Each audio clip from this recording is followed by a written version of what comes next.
They will not be repeated. In the following debate, a topic will be presented. We will debate within the scope of that topic using the information that we have previously researched. Each speaker will have 5 minutes per round and 4 rounds per team to present your arguments to the best of your abilities. Should a challenge arise, it will be addressed at the end of the allocated 5-minute round, after which 1 minute is given for the source to be found and 1 minute is given for the accused to present their case. Please turn your devices to silent in airplane mode to ensure no outside internet connection. If this is not the case, you will be immediately removed from the competition. Any suspicious contact with staff or the audience will be considered cheating and lead to immediate disqualification.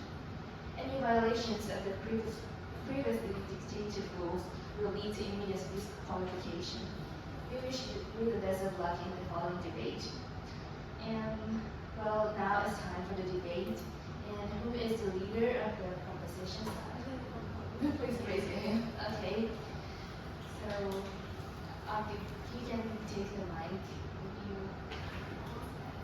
Okay, so you have 5 minutes to speak, and your time will start. Are you ready? Okay. 1 second. Okay. We need someone to help you hold the computer. Is it okay if I just speak loudly? Yeah, sure. Yeah. Okay, so the time will start now. Good morning, esteemed judges, fellow debaters, and audience members. Today, we, the proposition team, firmly affirm the motion. AI healthcare use should be standardized under unified international legislation with enforcement like the ICC. Before I proceed, let me briefly explain what the International Criminal Court is and why it's relevant here. The ICC is an independent international tribunal established in 2002, which prosecutes crime beyond borders and enforces justice when countries fail. The ICC demonstrates how international cooperation and legal binding agreements can uphold human rights and accountability on a global scale. Similarly, AI, especially in healthcare, knows no borders. AI system can collect, analyze, and apply data from patients worldwide, crossing jurisdiction in an instant. This reality demands a unified international legislative framework to regulate AI's development, deployment, and ethical use. Without such coordination, we risk inconsistent standards, legal gaps, and ultimately patient harm. Us, the proposition team, presents 3 main arguments: safety, privacy ethics, global accountability, and standardization of data in facilitating timely sharing of health data globally, in which I will touch upon our first argument. Unified legislation creates clear global standards for AI safety, accountability, and ethics. AI system can rapidly cross-border through software updates and data flow, and without consistent rules, some countries may have lax regulations, allowing unsafe or biased AI tools to proliferate. A unified standard ensures every AI healthcare information meets minimum safety and ethical benchmarks, protecting patients everywhere. Moreover, AI can be utilized to conduct screening and evaluation systematically. Unlike humans, AI decision follows precise algorithm and processes, which can be trace errors or misuse and addressed globally. In contrast to human decision-making, all AI judgment, even the quickest, are systematic since algorithms are involved. As a result, even the activities don't have legal repercussion. They always lead to accountability, not by the machine, but by the people who built it and the people who utilize it. A unified framework respects cultural and ethical differences by creating adaptable but binding guidelines. While medical practices vary globally, international legislation can be designed with flexibility, allowing countries to tailor implementations without compromising core principles like patient safety, privacy, and fairness. The benefits of AI in healthcare: improved diagnostic, personalized treatments, faster response are immense. but without unified international legislation and a governing body to enforce it.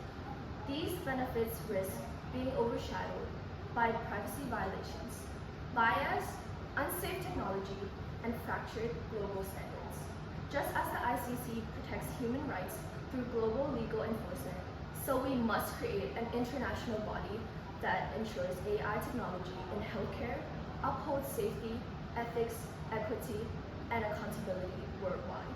Therefore, we strongly affirm that usage of AI in healthcare and other fields should be standardized under international legislation enforced by a governing body, much like the ICC's role in international law.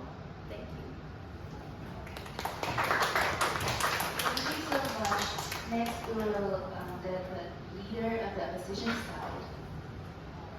You have 5 minutes starting now. Ladies and gentlemen, esteemed judges and respectable opposition, we stand firmly against the motion. Usage of AI in healthcare and otherwise should be standardized under unified international legislation enforced by a governing body, not unlike how the ICC enforces international law. While the desire for international cooperation is admirable, the proposition oversimplifies an incredibly complex and nuanced issue. First, let's begin with cultural and political divergence. The assumption that countries will agree on a single ethical and regulatory model is far-fetched. China's AI model, for example, which emphasizes the state's surveillance and collective utility, is vastly different from the Western emphasis on individual privacy and democratic oversight. According to Brookings 2020, those clashing ideologies make up forming a universal framework unrealistic without stripping core values from any systems involved. Second, the matter of privacy. The EU's GDPR strictly limits data usage, while other countries, such as the US, have more fragmented or sector-specific laws. In authoritarian states, data may be harvested without consent. Trying to implement a one-size-fits-all system could weaken protections in privacy-conscious regions or clash with sovereign legal traditions. Brookings 2020 highlights how standardization across such variants may either stall progress or impose watered-down regulations that serve none. Even with national borders, standardization is no easy feat. Take the image as in the UK, for example. A 2019 study published in the PMC examined efforts to standardize tubing connectors across hospitals. The initiative failed due to the stakeholder disengagement, misaligned resources, and frontline resistance. If one of the centralized healthcare systems in the world struggles with simple standardization, what makes us think it would work globally with exponentially more complexities? Let's also address power dynamics. International law has a long history of favoring the powerful. Treaties and frameworks are often written by and for wealthy nations and multinational corporations. In the field of intellectual property rights, the case of Uganda illustrates how developing countries need policy flexibility. According to Springer 2015 study, the countries such as Rwanda prioritize genetic medicine production over high-cost R&D because it matched its public health priorities and economic capacity.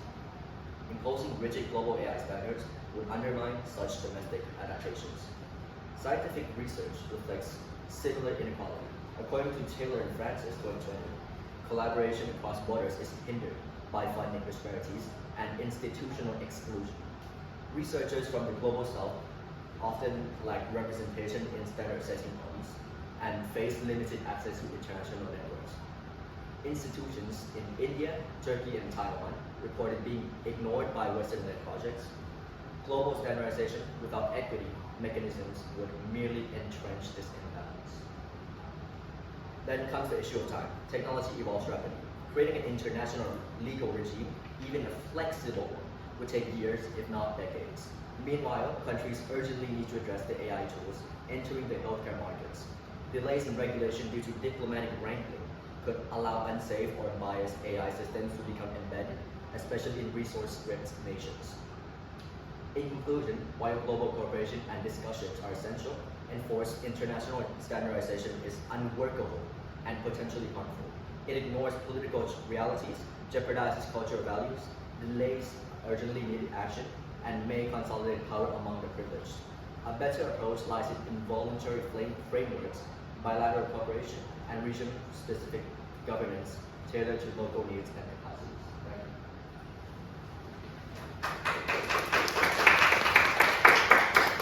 Thank you so much. Next will be the first speaker from the proposition side. You want to use? Your 5 minutes will start now. Imagine AI misdiagnoses patients in one country due to weak rules. Who's held responsible? In a globalized world, healthcare errors in one place can cause harm everywhere. That's why we, on the proposition, support this motion.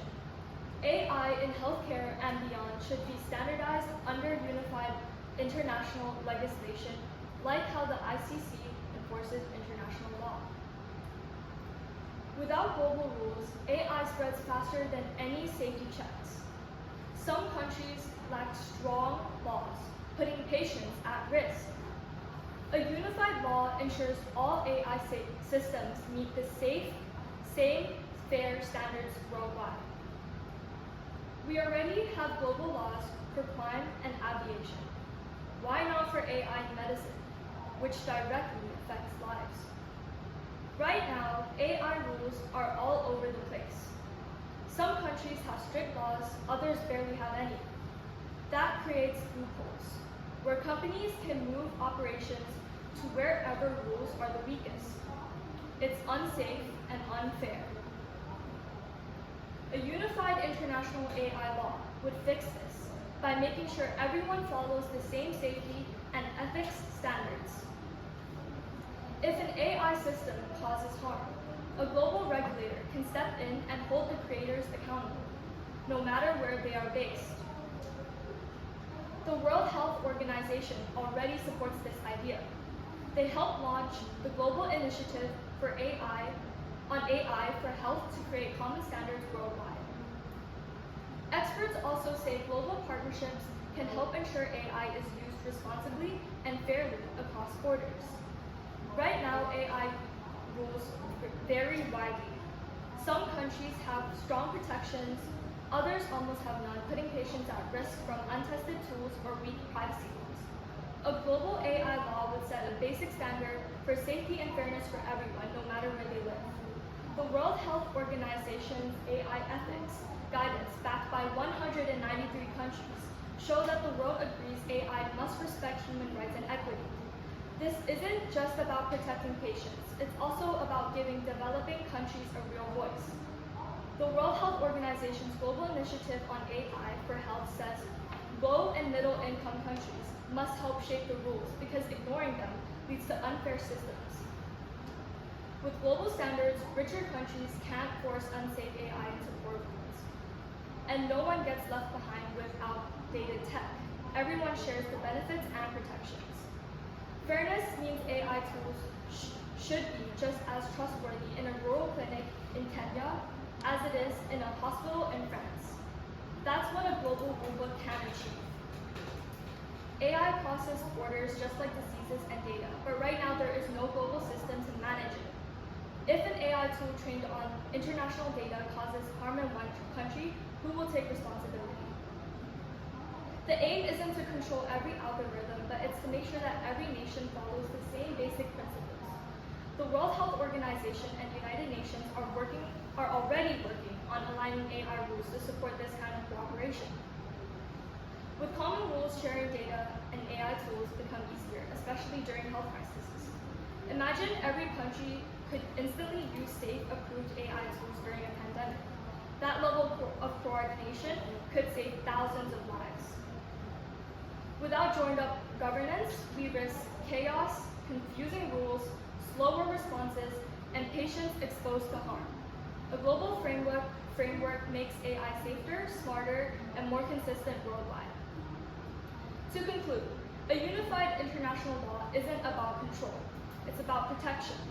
It holds developers and users accountable across borders, sets fair rules for everyone, and helps countries work together to manage AI safely. Yes, this plan is bold, but it's already starting. The World Health Organization and the United Nations are working on shared rules because AI risks and rewards are shared too. Just like the ICC showed the world that international justice is possible, the global AI law can make sure that powerful technology is used safely and fairly everywhere. If we leave AI to a messy patchwork of national laws, patients will face different risks depending on where they live. But if we act together, we can set one strong global standard that protects lives and supports innovation. Thank you.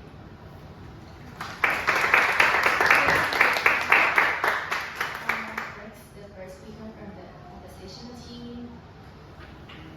Okay, you have 5 minutes starting now. Good morning, esteemed judges and audience. Today, I will demonstrate why the proposition's call for a unified global legislative framework for AI in healthcare is not only idealistic, but also practically flawed and potentially harmful. Let's begin with the ethical and cultural realities that shape healthcare worldwide. The Brookings Institution in 2020 emphasizes vast disparities in governance models and privacy ethics. For instance, China's AI infrastructures relies heavily on centralized control and mass data surveillance. In contrast, the EU enforces strong individual protections under the General Data Protection Regulations. Attempting to impose one ethical framework across both would mean either undermining China's government objectives or diluting Europe's civil liberties. Both are politically and ethically unacceptable. Even within healthcare systems, ethical priorities vary. In the US, autonomy and informed consent dominate decision-making. In other countries, collective well-being or family decision may take precedence. A universal AI framework would struggle to respect such diversity without collapsing under contradiction. Second, consider feasibility.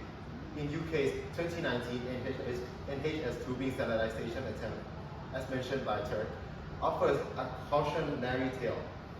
The initiative aimed to reduce patient harm by unifying connectors design, yet it failed due to workflow interruptions. This was a domestic project under one legal system with one language. Scaling this complexity globally introduces enormous challenges. What happens when different governments have conflicting regulations, or when local context makes some standards impractical or even dangerous? A rigid framework could create more bureaucracy than benefit. Now let's talk equity. A top-down international legal framework often reflects the priorities of powerful states. In Uganda, for instance, the country resists global IPR pressure to produce patented drugs and instead focus on generic production. Moreover, low-income nations may lack infrastructures to meet such standards. As the proposition team has said, this law aims to make the usage of AI equal in France and Kenya, but then France and Kenya does not have equal infrastructures, so this law alone would not fix the problem. The academic world shows similar bias. A study by Taylor and Francis documented how scientists from India, Taiwan, and other non-Western countries face exclusion from global research networks. Their projects are underfunded, their voices overlooked, and their institutions sidelined. If global AI legislation is written without inclusive representation, it will affect the bias and marginalize the very voice it claims to uplift.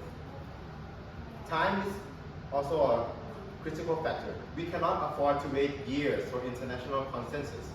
Countries are already developing AI tools in response to urgent needs, like remote diagnostics, hospital triage, and maternal health interventions. Having a body to regulate these could slow these innovations down. And let's not forget enforcement. Who would have the authority to police compliance? What happens if a powerful nation refuses to cooperate?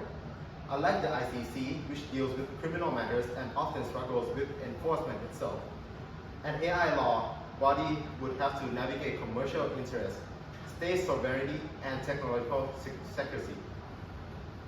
Instead, we should encourage flexible, voluntary cooperation, regional alliance, open source ethical toolkits, and adaptive regulatory models that reflect local needs are the more realistic and just path forward. In summary, while global ethical collaboration is important, enforced international legislation is too rigid, too slow, and too blind to real-world disparities. It risks harming the very people it intends to protect.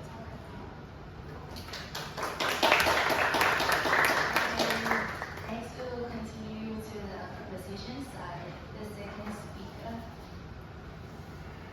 You have 5 minutes, starting now. As the previous speakers have stated, the usage of AI in healthcare should be standardized under unified international legislation due to the reasons of safety, privacy, ethics, and global accountability.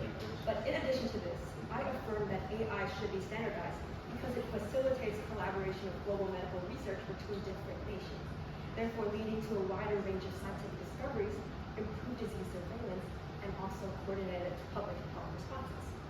But before discussing how AI can drive medical breakthroughs globally, I think it is important to first emphasize that these benefits rely on the implementation of international laws and standardized regulations governing AI use. Such frameworks require anonymizing data, obtaining informed consent from stakeholders, and ensuring transparency to both patients and clinicians about data usage. Implementing these measures ensures ethical compliance and also prevents legal conflicts during international collaboration. With these requirements in place, I will now explain how standardizing AI use enables effective health data sharing across different countries. Part of the standardization of AI usage indicates that these AI models will, 1, format their health data, such as patient records, in a consistent way through using the same file types, tables, and fields. This is important because it ensures that data from different hospitals and countries can be directly compared and analyzed, so that attention from researchers can be diverted towards generating insights to understanding new disease patterns rather than modifying data format. Secondly, standardization of AI usage means that these AI models must employ the same medical vocabularies and codes such as SNO and CT for clinical terms. This is crucial for ensuring clear and accurate communication between different hospital systems. For example, a mistranslation or misspelling of a medical term could lead to patient receiving the wrong medication or dosage, which could then compromise their treatment. Moreover, the standardization of data formats and medical vocabularies, including using the same DNA naming conventions, allows researchers to accurately combine genetic information from different countries. This is essential in the field of genetics, where large and diverse data sets are needed to identify disease-causing genetic variants. For instance, GenBank collects millions of DNA sequences from around the world using a standardized format, therefore enabling the development of precise diagnostics and targeted treatments. The standardization of AI, which facilitates timely sharing of health data globally, also enables faster and more accurate detection and monitoring of diseases across different populations.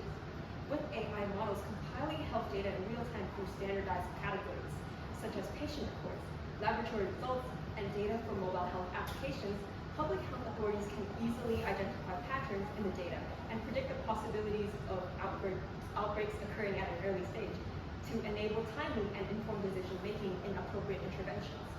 A study by Monica Isgood found that incomplete and inconsistent COVID-19 data, due to the lack of standardized formats, led to systems that failed to control the quality of obtained data, and this therefore slowed down the development of effective technologies to identify the pandemic's cause. While it is currently challenging for all nations worldwide to adopt a legislative usage of AI due to variance in available resources like technical infrastructure and investment funds, or with each country having conflicting rules about data privacy, this does not mean that AI should not be standardized when possible. For the aforementioned reasons, the benefits of international AI standardization in healthcare, ranging from accelerating research to improving disease surveillance, are clear and compelling. It is therefore imperative that countries work together towards harmonized AI frameworks that uphold ethical standards and enable seamless data sharing to improve global health outcomes.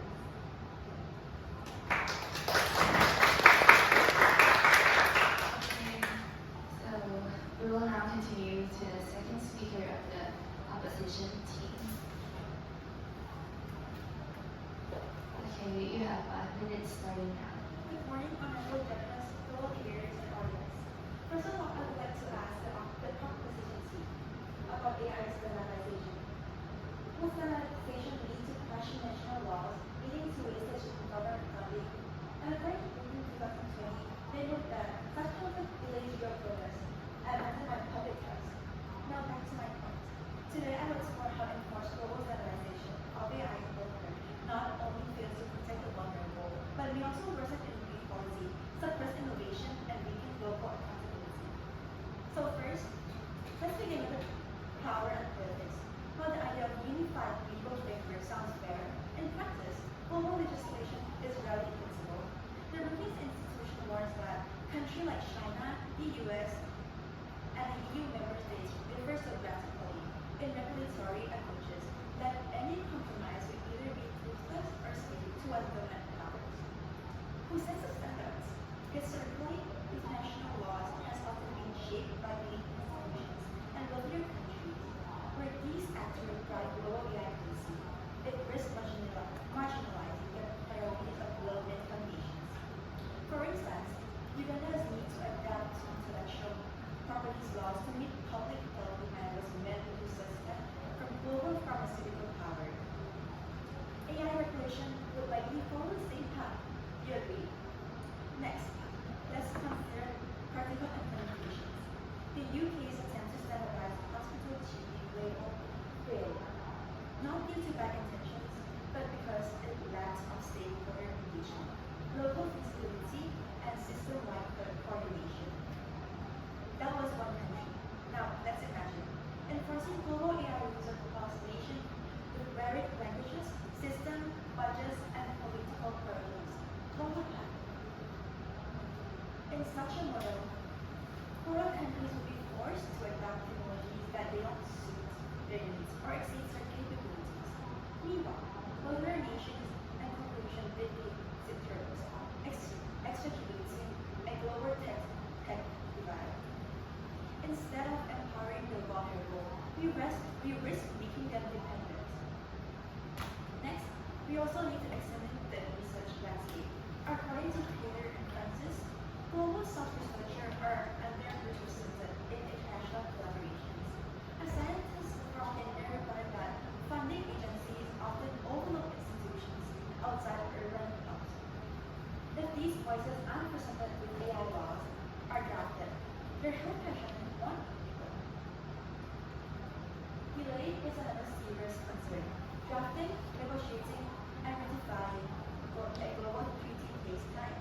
While that unfolds, unregulated AI tools spread across market in low regulation environments.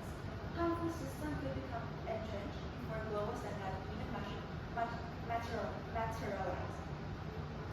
The proposition assumes that centralized governance builds trust, but real trust comes from context-aware solutions. In places where medical AI is already viewed with suspicion, due to colonial history, poor public services, or language barriers, at this time, global law may feel intrusive and illegitimate. Communities may reject tools not because they lack value, but because they lack cultural fit. Finally, enforcement remains unresolved. An ICC-style AI body would need legal authority, funding, staffing, and international cooperation. In a world where even climate and war crime treaties faces non-compliances, this is just a wish to live. Instead of chasing a broad dream, we need pragmatic steps. Encourage countries to build context-specific regulations, promote knowledge sharing without imposing uniform rules, fund capacity building in under-resourced regions. These steps offer a real protection and empower local innovation. In conclusion, a centralized global AI law does not deliver equity. It risks reinforcing inequality and slowing urgent progress. True AI justice comes from inclusive, adaptive, and collaborative approaches, not rigid international mandates. Thank you.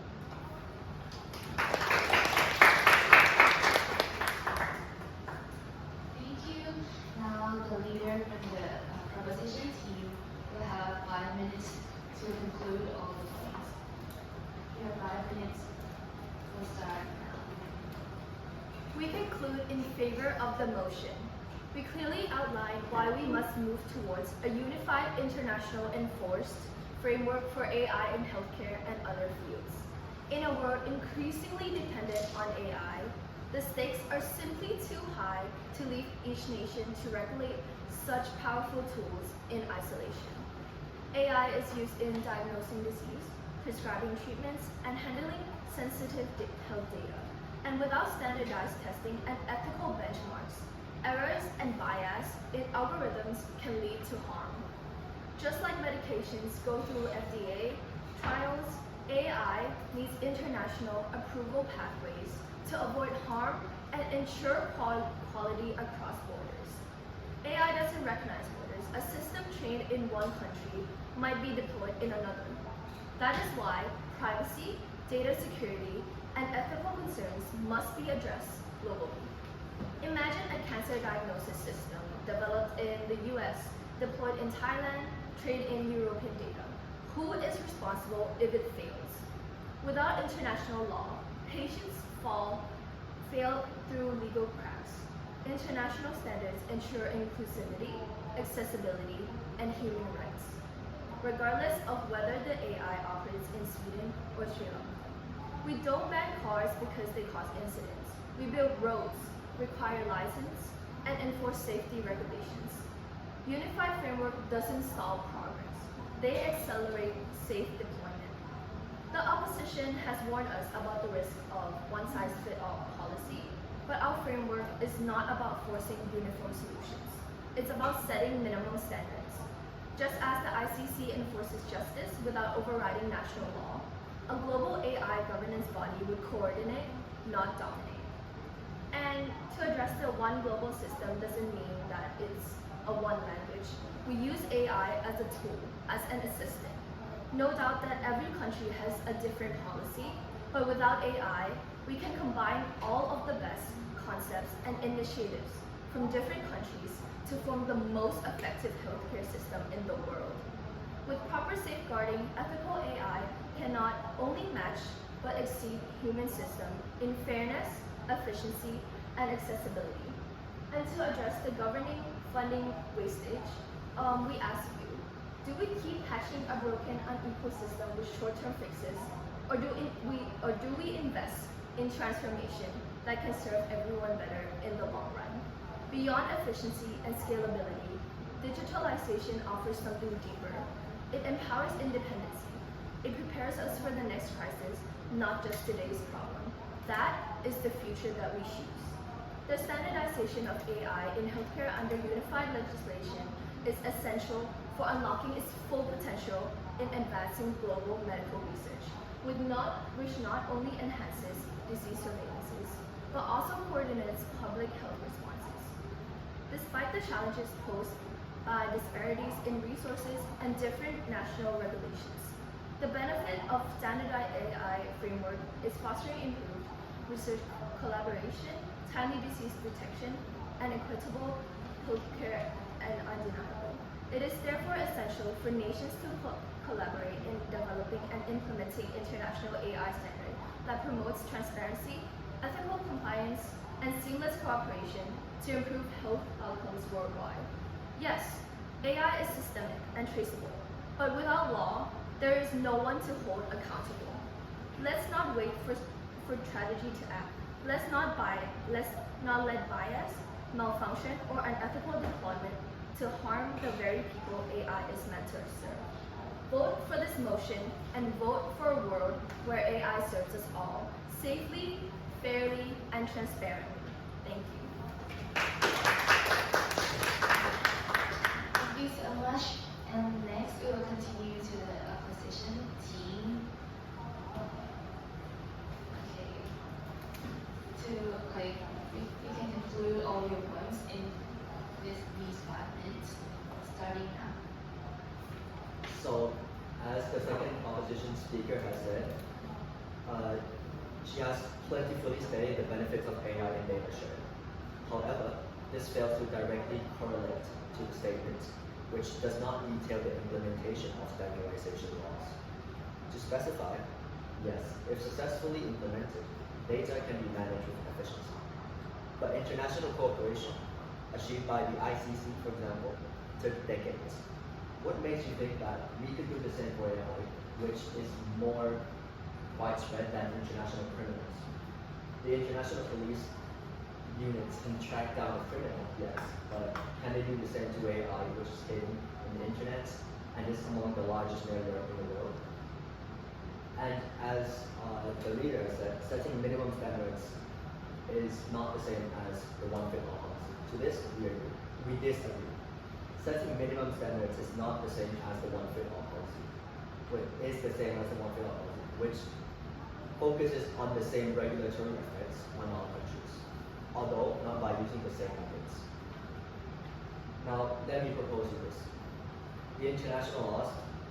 For international laws, would some countries see it as unnecessary international intervention? So, for example, North Korea, if they were to develop their own AI and we impose international regulations upon it, do you think that countries such as the US, which of course is a superpower and would naturally have a large say in regulatory laws, would they be trying to control their country? And would this spark even more conflicts? Now, rigid frameworks could ignore diversity and cultural aspects of the populace.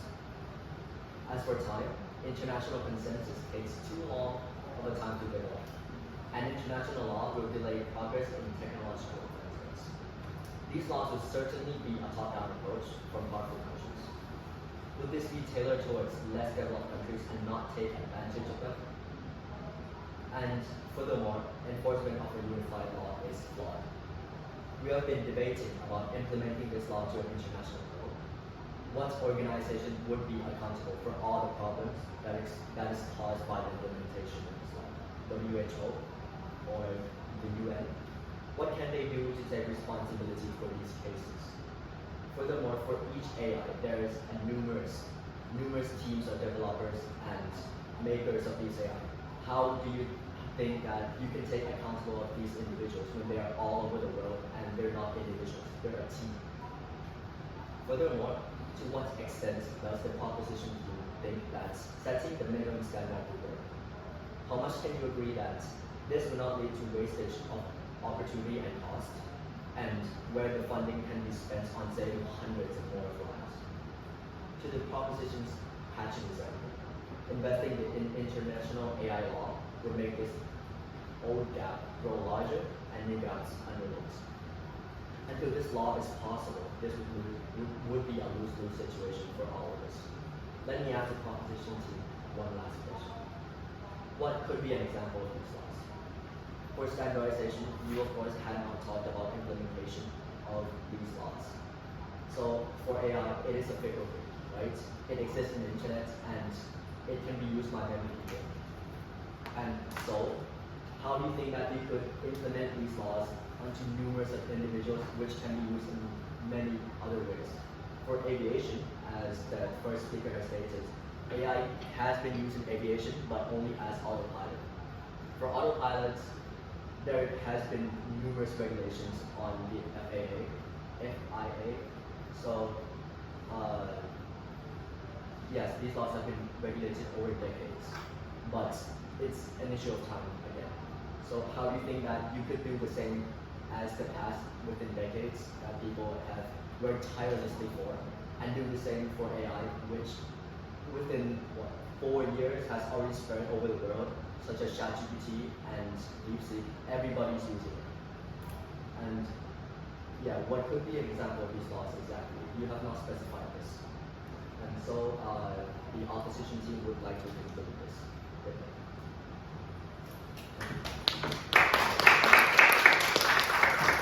Thank you so much, both teams. You are doing a great job. And we will now invite our esteemed judges for their comments and feedback. Okay.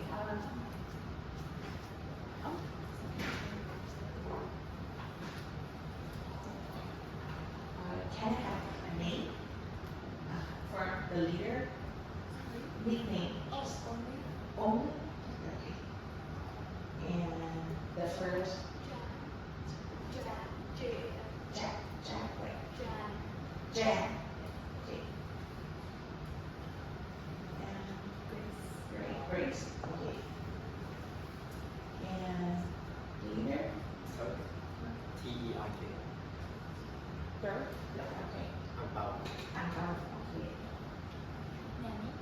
Okay. Okay. I think both of you done an incredible job. First, like give a talk to well prepared, good flow, feel like professional debater. So really great. And for the first, I think what I like about the proposition teams about when you open with a clear outline that what the topic that you are like as a whole team you are going for. So it's really good to follow. So that's the thing that I think I really like. And as a whole, I think in the end when you conclude, you incorporate some point that you want to give your comments on the opposition team also. What I want you to put more in your team also is to, I think the opposition team address spot on about like if you propose for something, maybe you have to come up with a clear like what is the kind of unified standard that you are advocating for, because if that it vaguely, so the people kind of not have the clear picture what we want to fight for. So it's maybe a little bit difficult to understand. But I think when you I think the last grades give some example, right? Patient safety and regulator, the format that about genetics. I think that is a good example. So if you move the second some part of that to the first one, so everyone that listens to kind of have some pictures and give more favorable like judgment towards. So that will be nice. And for Jan, I think your English proficiency and everything is really great, and the written prepare is good. But I think once you boost more confidence and less rely on what you prepare, I think you memorize everything.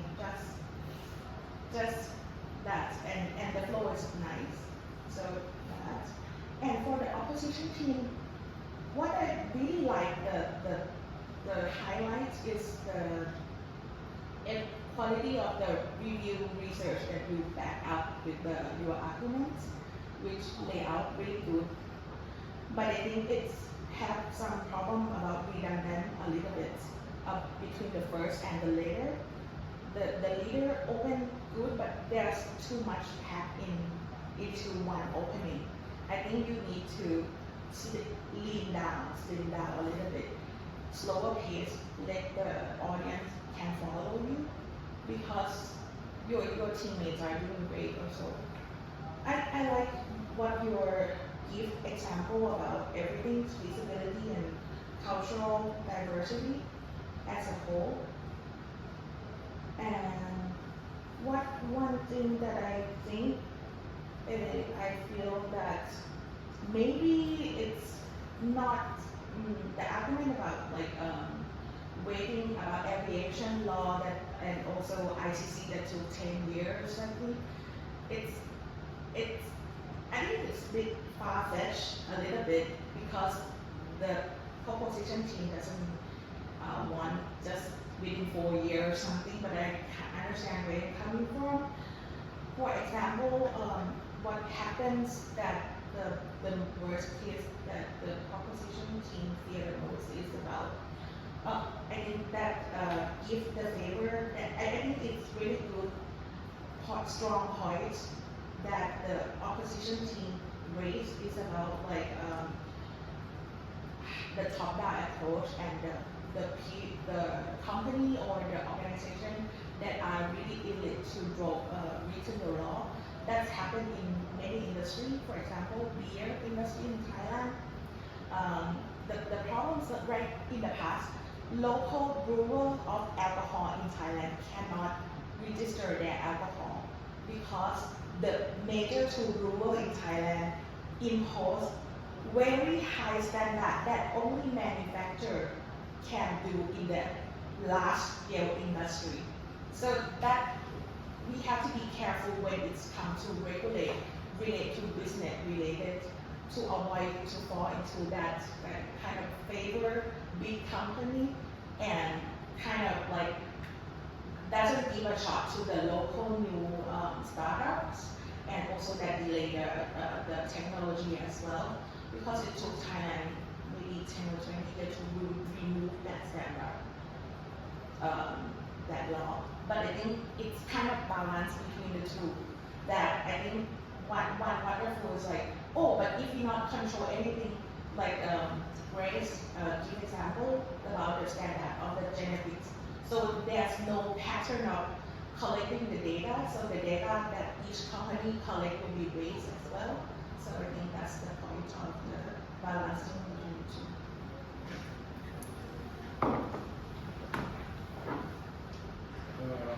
This is very obvious different from the first group. This is not a debating, this is reading.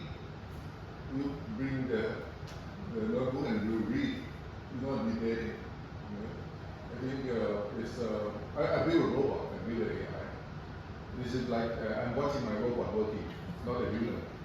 So no eye contact, no expression, you look at your iPad and notebook. So I think this is a thing that we need to improve when you grow up and we have a debate in the real world. You have to express your inner belief, not just a reading or looking at. Back to the issue that you discussed on this debate. I think it's a pro and con, but one thing that I raise is the lawmaker. Most of the time came from the countries that are not developed, right? And of course they have to take side of their country, not the opposite. So many times that our country be a follower of those nations because of this belief, this practice. So be concerned about that. And many things, AI is a new thing. So even something that I create is no developed country doing it yet, like screening the cancer using the breath of the patient. So in this regard, we should be the lawmaker. But of course, the more developed country, like Western country, do not follow us. Okay, this is law from the developing world, and we won't gonna follow it. So this is kind of competition. Law is tools to use as a weapon to compete with others. So be concerned on this aspect as well. But there are good things on your reason and good side on your reason as well. So there's a good exercise.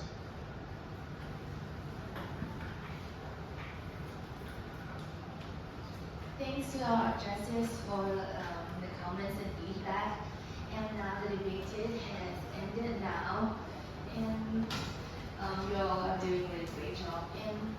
And before you go, wait for a second for the QR code to having some satisfaction survey before you leave.